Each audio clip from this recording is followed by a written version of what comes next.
buy 6 bags of apple. There are 5 apples in each bag. How many apples are all there altogether? There 6 times 5.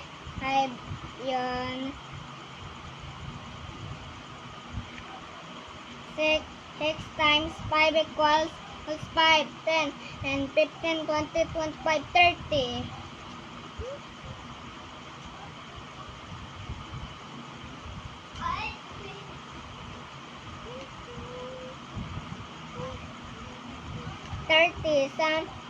Some spend $10 every week.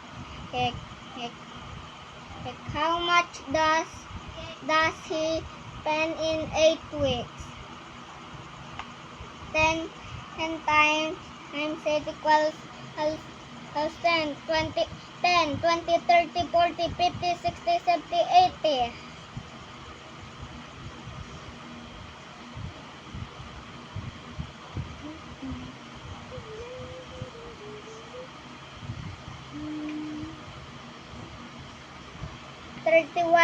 And Layla bought 4 meters of fabric.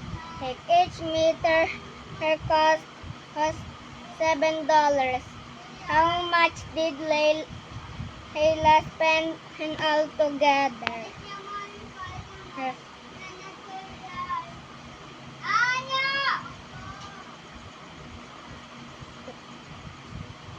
Four times 7.